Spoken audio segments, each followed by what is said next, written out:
I'm really delighted that we have Wolfgang Blau on the platform with us, who is president of Condé Nast International. I tried describing Condé Nast International, and indeed Wolfgang Blau's role, and I thought, actually, no one better than him. And so perhaps our very first question is, what is media? Because it's a very small word for a very big universe. What actually are we talking about in today's world about media? And you sit at the helm of one of the biggest media organizations in the world. So perhaps by telling us a bit about Condé Nast International, you can say, what should we expect of today's media? And what is this to do with you? So thank you very much for having me. What is media? Media, especially in these days, is the Latin word means medium, the in-between. Everything that carries information or messages from you to me or from you to many, such as in good old broadcasting, or thanks to social media, from many to many. That means that companies like ours, Condé Nast International, I'm overseeing the entire non-US business, many companies in Asia, Europe, Middle East, Latin America, with Vogue, GQ, Vanity Fair, Condé Nast Traveler, Architectural Digest, and other titles. Is a media company in that sense, but is also one of the largest publishers on Instagram. Vogue, for instance, has 30 million followers on Instagram, but we also run colleges and conferences and other things. And this question of what is media, when it comes back to our topic today, of course needs to pay tribute to the fact that Pepsi, for instance, as one of our partners here in the room, is a publisher just as much as the Financial Times. They both have the exact same number of Instagram followers. And you said to me earlier, actually, that a brand today is a channel, is a convener, is a storyteller. So we should consider the big brands in the room, in their many forms, also media, in a sense. It is. When I left The Guardian, where I worked happily as a director for digital strategy, I promised myself to never again overestimate the power of a brand of the company I work for, because the longer you stay with the company, the more you buy into that notion of this being the biggest brand on the planet. And The Guardian at that time was the world's second largest digital news organization. And now, having studied these super brands such as Vogue, I realized that I did underestimate the power of brands. As political parties, labor unions, religions, and so many other typically pyramidal organizations lose authority and influence, brands, at least for now, find themselves in this interesting place of enjoying so much trust and filling a vacuum also as conveners. So if the question is, what can media do to help this concept of the circular economy scale? Very straightforward question. What can media do? Always raise awareness, which I think, especially if you're professionally involved with circularity and climate change or plastics, there comes a point where you think everybody around you is sufficiently aware of the topic, and then you see it also appear everywhere in the media. I think we're nowhere near reaching a sufficient level of awareness.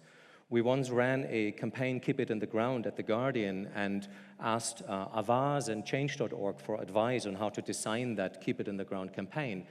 And I think it was the founder of Avaz who said to us, there comes a point when you listen to each other in your campaign team where you just cannot stand to hear the same story one more time and the same talk. And you know, right now, in 2 minutes, she's going to make that same joke, and I just want to kill him or her when she does it again. And they said, that's the point. When you cannot hear it one more time is when people just begin to listen to you. Yeah. So raising awareness, I think, is the first thing media can do. The second is pointing to solutions, which is the element of hope, which is a key ingredient for readers' and viewers' willingness to keep engaging. Which we just heard on the platform this morning. We're doing this, we're doing that. Shining a light on people doing stuff. Very much. Is part of hugely important, especially for this still fairly heady concept of a circular economy. And I think the third thing media should do is helping with the definition of terms. Mm-hmm. One of my concerns about the concept of a circular economy is that the word circular shares the fate of the word sustainable if we don't watch out. Mm-hmm. And I had this conversation when we launched Vogue Business recently, a business publication, and at the launch party, Vanessa Friedman of the New York Times was there, and I said, Vanessa, what do you think is one of the most powerful things we could do? Because we also hired a sustainability editor, as several of our Vogues are doing now. And she said, define the terms. You have 26 Vogue editions on the planet. You employ more fashion journalists than anyone else on the planet.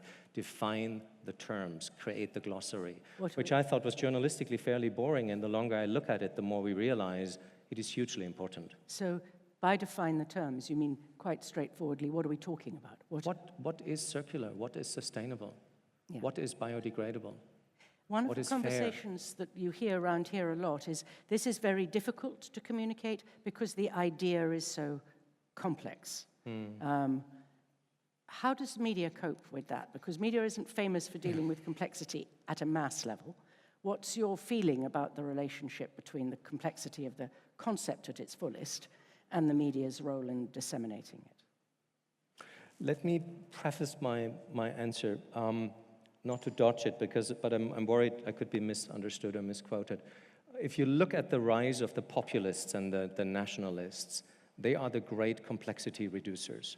The big promise of these people is it's not as complicated as you thought it was. It's all really easy, let me tell you. And that is not what I mean when I say a key task of journalism is to reduce complexity, but in an ethical way, in a methodical way, in a transparent way. But of course, journalism only works if I can reduce a highly complex topic so that you're willing to read your newspaper or your news organization on Instagram or wherever every day. So journalism has an important role to play in reducing complexity. But with the topic of climate change or plastics, it has the additional challenge that the topic, no matter how we turn it or how much we reduce complexity or how much we point to solutions, is a very confronting, very daunting, if not demoralizing topic.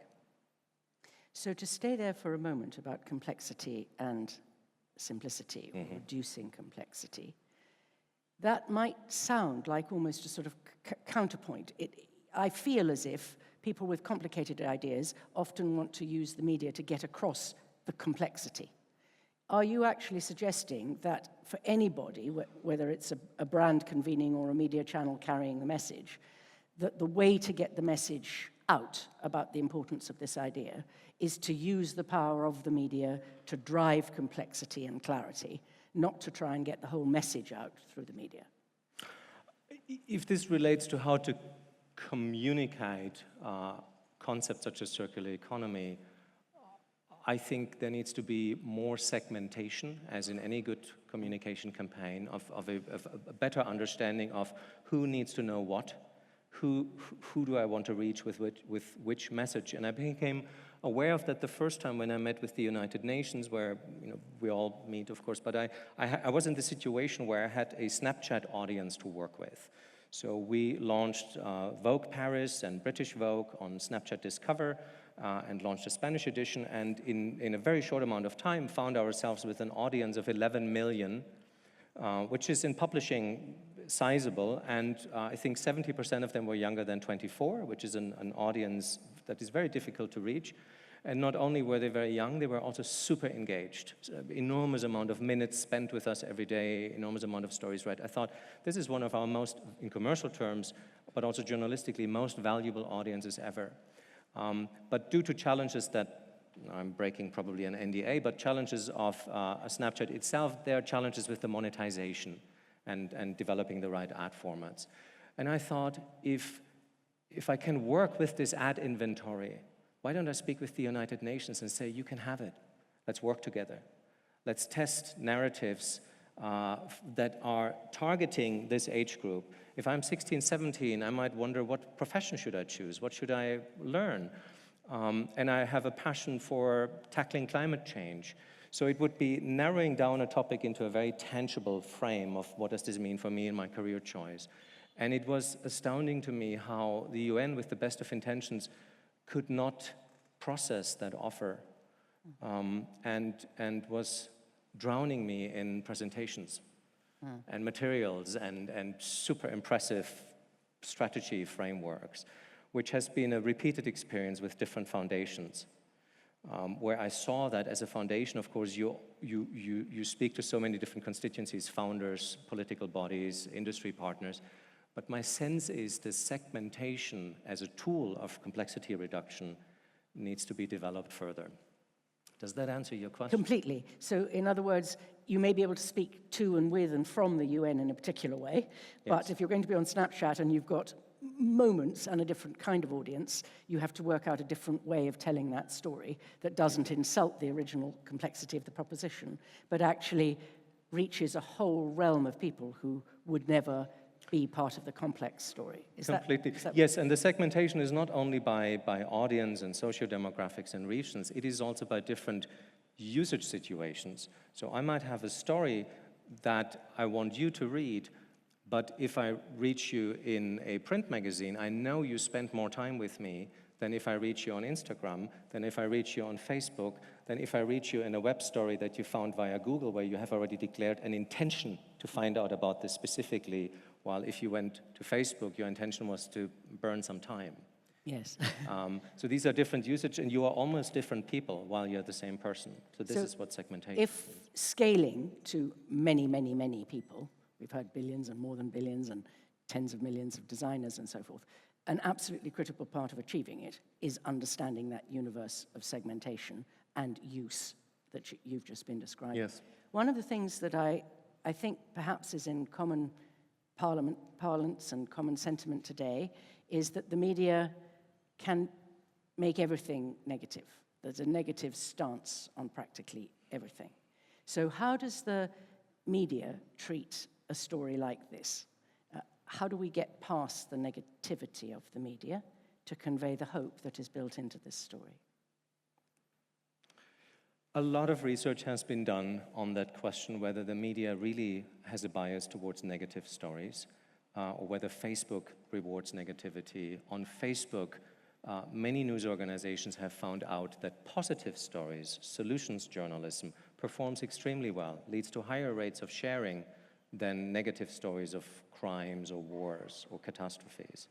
So that is one caveat to question that assumption that positive stories don't fly or have reach engagement. The second one is research has also been done on the fact that all of us here, humanity as a whole, we are the descendants of survivors of various catastrophes, and it seems to be baked into our DNA to expect adversarial events.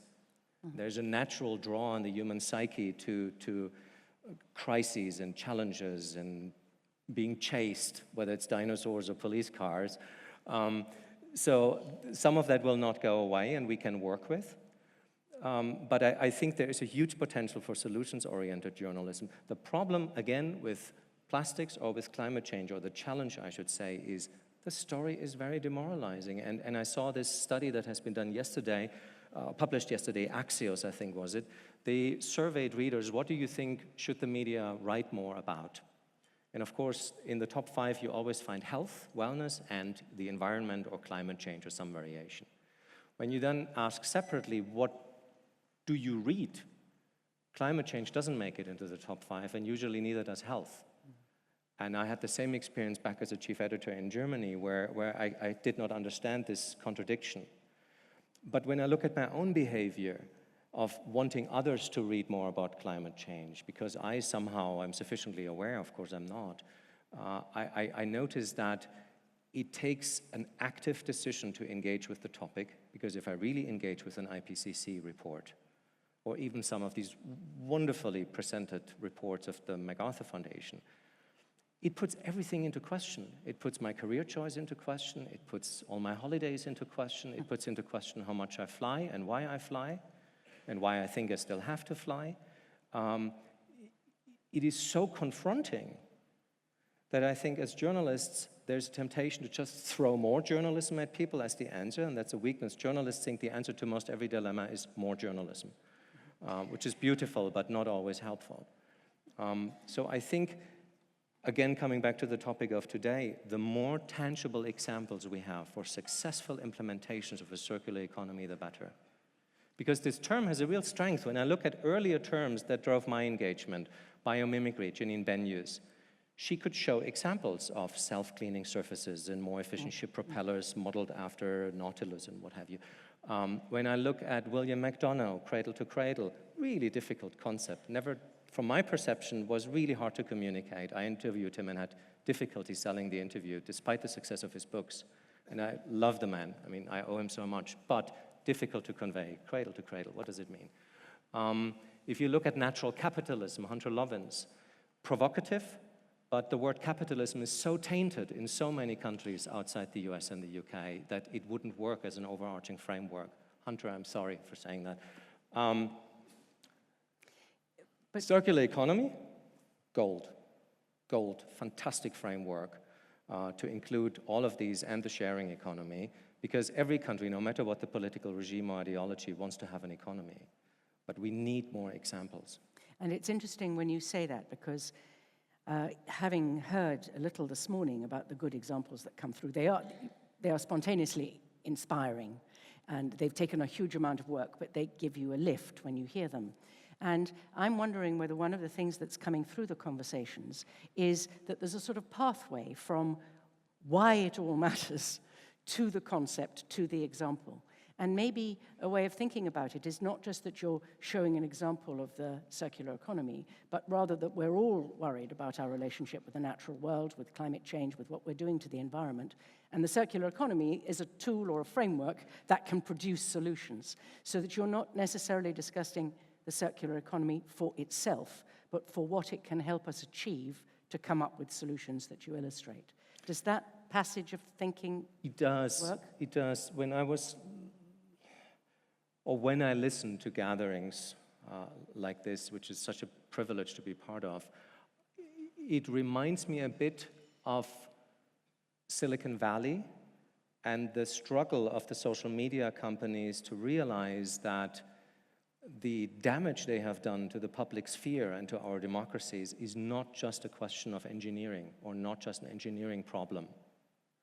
I had this discussion with YouTube 10 years ago that I saw them as the failed state of the social platforms as far as the quality of their comment threads goes. And they exclusively saw it as an engineering problem. The circular economy is not only a question of the right economics and the right machines and production techniques. For any new technology to take off, to gain mass adoption, it needs to resonate with an already established societal longing, so to say. And we have these, again, complexity reduction, we have these narratives that the steam engine triggered the Industrial Revolution. It didn't. Of course not.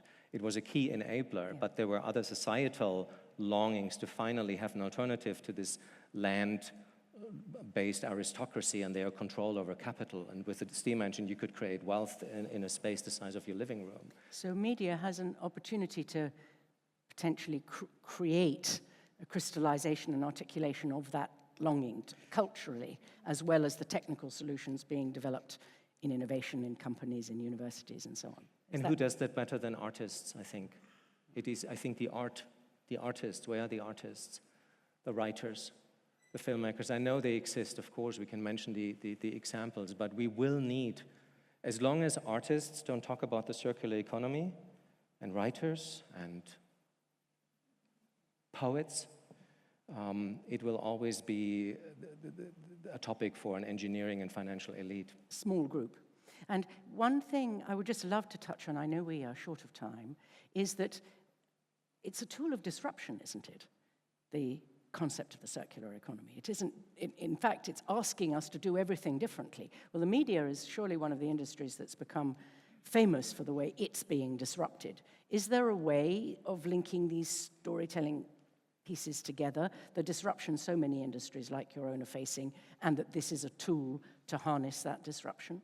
Can they, should they be linked?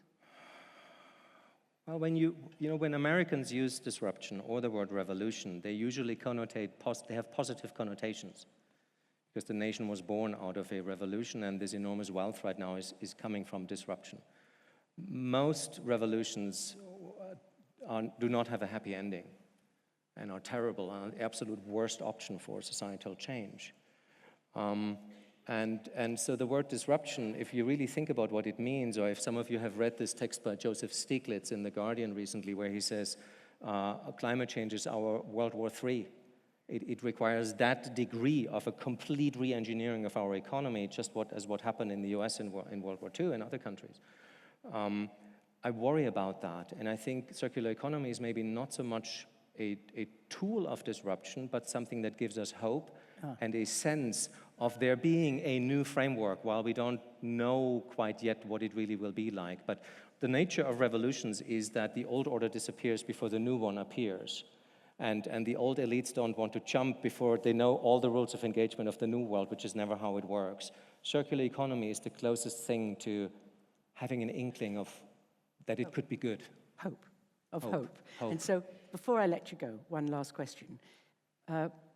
You have a huge position in a media company, and that's why we're talking here. But what does it mean to you? Why do you care? The word post-rationalization, we try to make sense of why we do, what our lives look like. So I'm skeptical towards my own explanation, but I can think of two motivations. One is a feeling I remember from being a very little boy, walking in the garden as a 3-year-old maybe, and just a profound love for Mother Earth, and humanity is part of Mother Earth. Another one is the day-to-day business imperative. I spent my last summer in California, my wife is from there, and we ended up in the middle of these forest fires. And I noticed how quickly my relatives and others became radicalized by this experience, and how quickly, how little it takes for us to look at all these major brands and institutions as either part of the problem or part of the solution, with no more gray zones of forgiveness in between. And when I consider the fact that the textile industry has supposedly larger carbon emissions, bigger carbon emissions than all ships and all airplanes combined, we, of course, who else needs to raise their voice? The Vogues around the world. And we speak a lot with the large fashion houses. I want to be on the right side of history, and it's a riddle to me. I don't know yet how to get there. Thank you. And so my feeling is that what you've left us with really is that we should hold this as a story of hope. Yeah. We were going to communicate it broader, and that it is about crystallizing the idea of how each one of us in the organizations we operate in can be part of the solution rather than part of the problem. And let me say one more thing, if I may. When Alan MacArthur and Andrew came visit my team, which is from 28 nations, our headquarter team, I saw my team as hopeful as never before. Lovely. Thank you. I'm delighted. Thank you. And Joe, thank you. Thank you. Oh, can you stay there for 1 minute?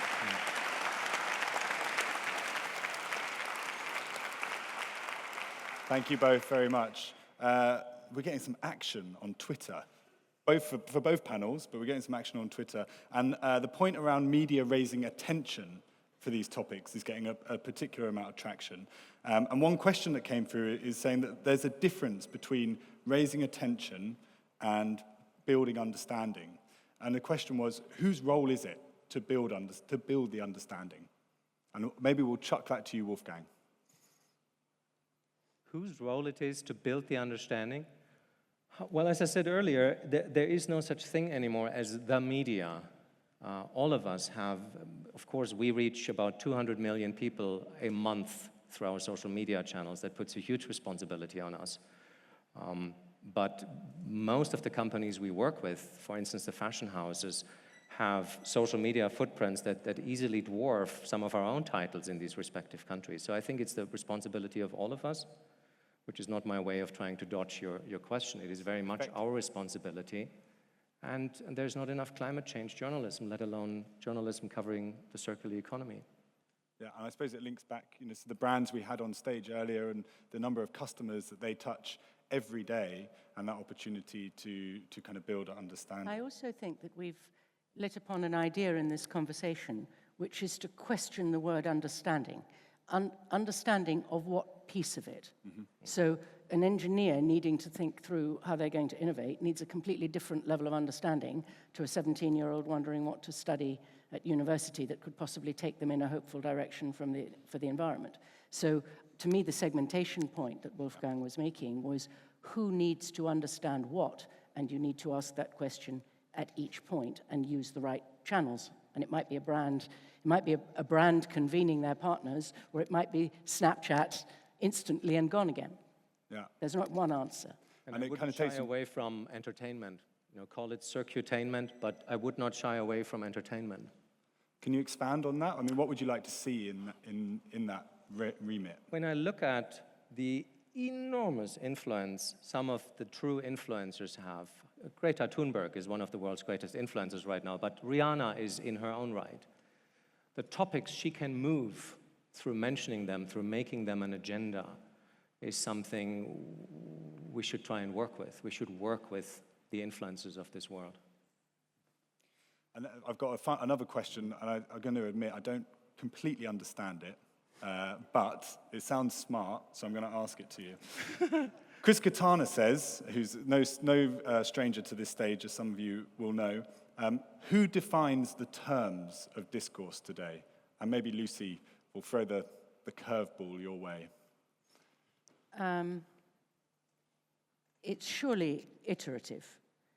I have been struck, even in preparing for our conversation today, that there are moments when people in this room use circular economy because they want to convince government ministers that this is an economic question. They want to say that this is a complicated intellectual construct. I've noticed that the journalistic people amongst us very quickly go, oh, circularity, or this is about being circular. So I think it's that I'm a great believer in lexicons, that you have a family of words that all speak to one another, and you start to instinctively use them differently for different purposes and different channels. So I think it's a constantly evolving question, and part of the knack is to stay part of the conversation and reshape it constantly.